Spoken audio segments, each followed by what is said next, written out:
Hello everybody and welcome to ReZero Director's Cut Episode 1 Anime Review. So yeah, this is going to be really weird and I hadn't decided if I was going to review this or not, but I decided, I'm watching it anyway.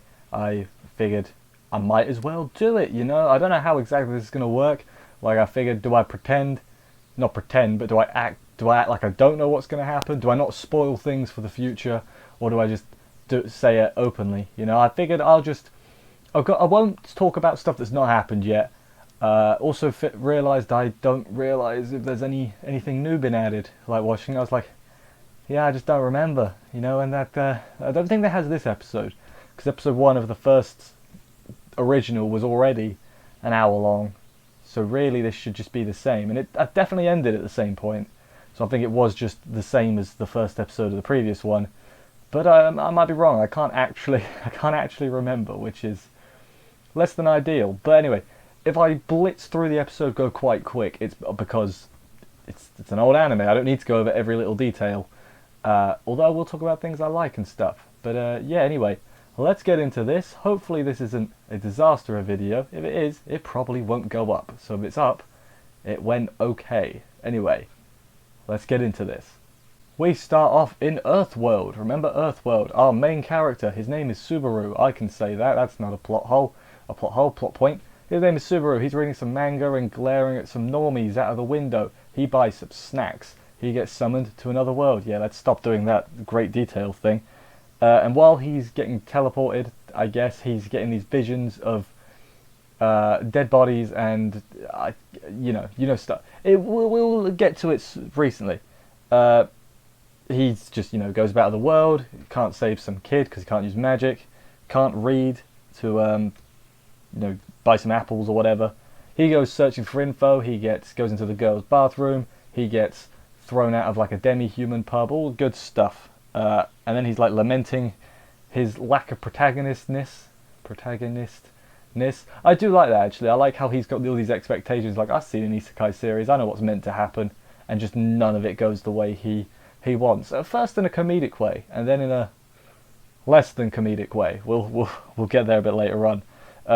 Some thugs come to rough him up, and he fights them a little bit after mysterious blonde girl runs past. That's another thing that's going to happen. I'm going to just say characters' names like before I should. Sorry, it's going to happen. I'll apologise in advance. Yeah, Subaru punches and then apologises once a knife comes through. Mysterious silver-haired girl, see, it's almost happening now. She shows up and tells them to give out what they stole, and they were like, nah mate, it wasn't me, it was the blonde girl. So she's like, alright, I'll go deal with that.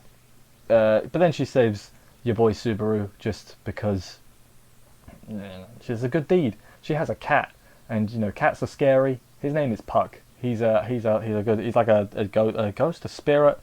Subaru passes out. Then after a while he wakes up in a lap pillow, every man's dream except it's Puck, which is still every man's dream. But yeah, she has questions, he has no answers. She's acting all she's acting like a Sun, and Subaru's like, I see right through you, Sun. You're not really a Sun. You're just acting Sun. And then he's like, I'll help you out looking for your medallion. Insignia is what it is. So yeah, I'll talk about it in a bit as well when they do the introductions, but just I like the way they talk to each other, and it was just their banter. ReZero's good at banter. Like, that's a thing it's good, especially these early days. The banter between mostly Subaru and mysterious silver-haired girl, almost said her name. That's that's gonna be a good start. But others as well, like their banter's really good, and also they're not gonna convert me from the blue hair camp. I guess this is really weird, honestly. This is the first time I've done a director's cut. It's kind of weird. Let's move on. Montage of helping. They go around, they've got like wanted posters that Subaru drew himself. He's got the artistic skills of a 7-year-old. That's fine. They do their introductions. She says he has nice fingers. He does his classic introductions like, I have no money, I'm completely broke, and all that other good stuff. She says he has nice fingers at one point, which, alright. And then her name is Satella, she reveals, which is and everyone's shocked about it. Puck's like, you have bad taste because Subaru is, look at him. That's what he was talking about, definitely. Hey ho.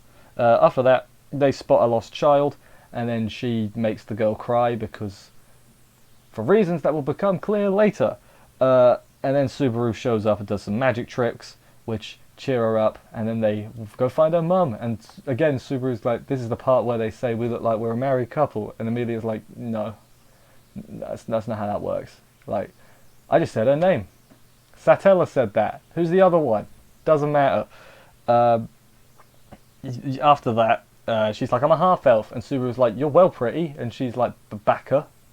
And and Puck punches him, and then she calls him a dunderhead because she is old-fashioned like that. I've never heard anyone call anyone a dunderhead. Maybe I should start doing it. Maybe I'll make a trend out of it. Who knows? They go back to the Appa stand, and she's got no money either, so the old man is going to throw them out. But then his daughter is actually the one they saved, so he tells them where to head to find the thief, the criminal. So they've got a lead at least. That's good. Subaru and Satella. It's like Nutella, Satella. They're off to the slums, which just, they're not exactly as nice as the main street, I guess, which makes sense. Puck's got to go sleep. It's past his bedtime. He's got a 9 to 5 to work, so, he's got to get a decent amount of sleep to, so he's ready for his job the next day. She talks to some lesser spirits, which are just like glowing orbs, which is fair enough. And they're like, yeah, go that way. And then some mysterious guy who looks like he's proper shady, but he's like the friendliest dude. He's like, yeah, just go that way, man. You got this. They get to Old Man Rom's house, as the guy told them. Subaru heads in first, steps in some red liquid. It's like tomato ketchup or something. Actually, no, it's not. It's blood because there's a corpse, and then Subaru gets sliced up by some woman. We don't see her, but we hear her voice. Subaru gets sliced up. Satella comes in. I can't wait to get this arc over with just so I can stop doing that. Satella walks in. She gets sliced up, and then Subaru does the I'm going to save you bit from the beginning, and then he wakes up in front of the Appa stand. It was all a dream. It was definitely all a dream. This is actually The Matrix. That's not about dreams. Inception was the one I was thinking of. They're very similar. I don't know. They're similar in the way I've not seen either of them. Subaru heads back to Old Man Rom's. Along the way, though, he runs into those thugs again, and he bests them in combat, is what my notes say. He, nut taps one. Oh, God, my throat. This is... You can tell I'm going through this quick. He beats them up, basically, because despite the fact that Subaru is a shut-in neat, he's no Kazuma. He is strong. He works out. He's ripped. He's seen them muscles on that boy. Subaru's got them gains, to quote. He goes to Rom's house, knocks on his door. Rom answers, is like, stop breaking down my door, damn it. They meet up. Subaru asks if he's died recently, which is the best icebreaker I've ever heard. I'm going to use it every time I talk to an old person now. I'm not actually going to do that. Subaru figured out, and he's like, I must have all been a dream. He's like, there's no way that could have actually happened. Tells him that he's after the insignia. Subaru's like, I'll trade for the insignia, but then he loses his crisps. Like, surely you should charge Old Man Rom for eating your crisps, right? Because they're yours, Subaru. How much money could you get from them in fantasy world money? Probably a lot, because they're a rare commodity. Subaru waits outside for Felt. Why he couldn't wait inside, I have no idea. But then they go in. Felt is the small blonde girl, by the way. They did tell us. That's not me being a silly. They did tell us. They go in. They have some banter. Subaru and Felt and Rom. They're pretty good. Felt calls him ugly, and Subaru's like, not as ugly as Old Man Rom, and she's like, okay, fair enough. Which, that's... Treat your elders with more respect than these kids do. He shows off his cell phone camera, because of obviously it's real world device. It's worth a lot of money in this parallel world, so they're like, this is worth a lot of money, you'll get, it's worth more than the insignia, so he's got a good deal, is what Old Man Rom says. Old Man Rom says, Jesus Christ, if I do this every week, it's going to kill me. Hour-long episodes, oof. So they wait for the client, who they got barter with, and trade off, that's what we'll go with. What are they called? You know what I mean. Auction. It's like one of them, basically. And the auction client is here. Guess who it is? It's a mysterious woman who definitely doesn't look like a bad guy. I'm sure it'll go real well for them. So negotiations begin, but they're not really much negotiations. He's like, I got more money, and Rom's like, well, the phone's still worth more, mate. So yeah, uh, so that's good. Does a victory shout. She asks, what are you going to use the thing for? And Subaru, idiot Subaru, he should have just what. I know, like, he didn't know what was going to happen, but surely you should know that what he says. I'm going to return it to its rightful owner. That's not the right answer, Subaru. No matter what situation, if you are in a gang of, if not criminals, people who are aware and okay with criminal activity, you don't be like, oh, I'm going to do the right thing, you know? No, you don't, Subaru. So yeah, he's like, I'm gonna keep it. I'm gonna give it to its rightful owner. And then of course he gets attacked by the woman whose name I have not written down because I think they do say it like once, but I actually don't. I haven't written it down, so that's my bad. Felt saves him though. She like tackles him in the nick of time. Rob grabs a club and he has a fight with mysterious lady whose name I've forgotten, who doesn't wear a lot of clothes. Felt seals his fate. She says, there's no way he's going to lose. And then about 10 seconds later, he gets his throat stabbed in by a broken bottle. So maybe it wasn't broken. Maybe it was just a bottle. That would hurt more, I think. Maybe not. I mean, broken bottle wouldn't go in as easy, but she still got it in. So I think that would hurt more. What am I talking about this? That's pretty grim. So yeah, Old Man Rom's dead.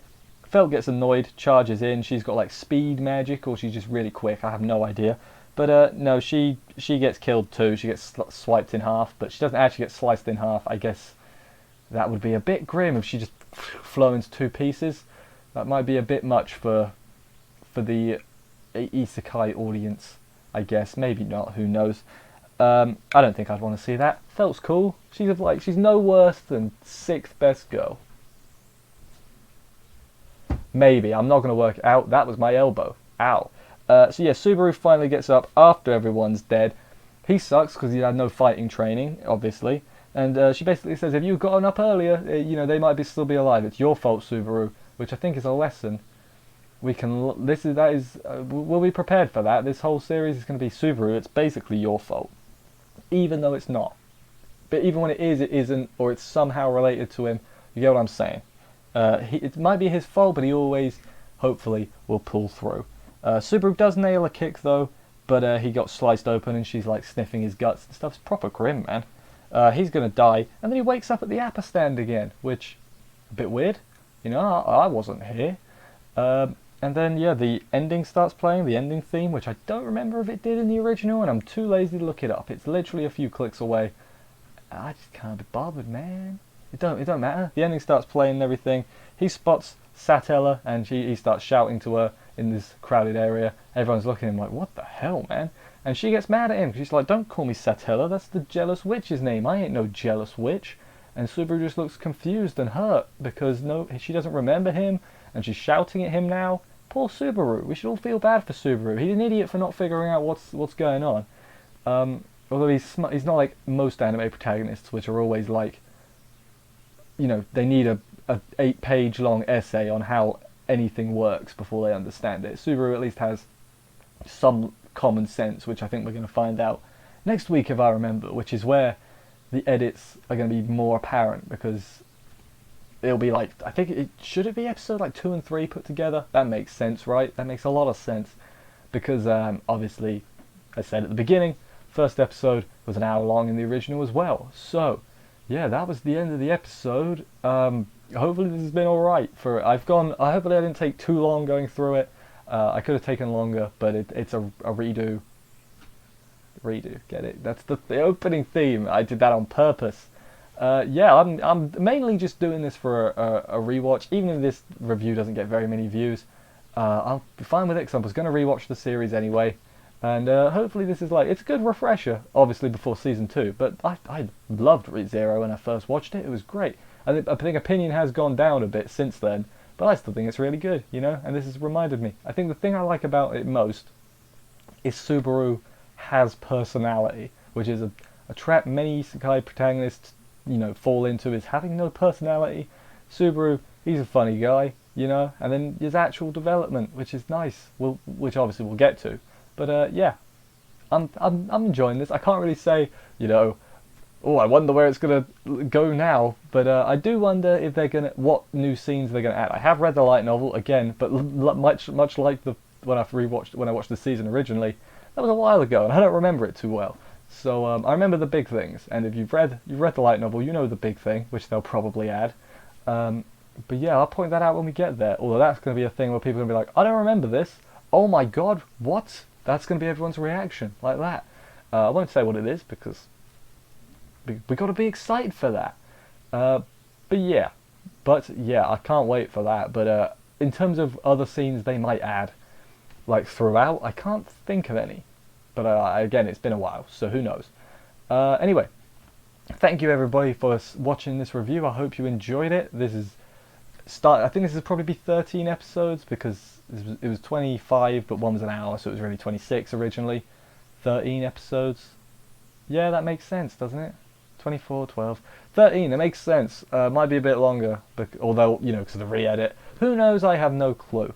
I'll see you next week for another episode of this. Maybe not on Wednesday because I think other things start next week. But as we go, it'll be out at some point next week, the next episode. So yeah, I will see you then, and bye guys.